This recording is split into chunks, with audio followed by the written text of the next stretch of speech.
Ветер, ветер, ты могуч. Хоть бы облачко на небо принес какое завалящее, чтобы не так солнце-то припекало.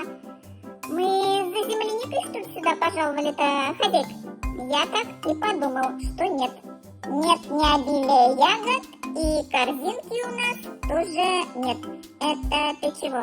Хочешь, чтобы я пробу, что ли, снял? Так и по виду заметно. Зрелая ягода, сухая опять же очень, с нее не напьешься.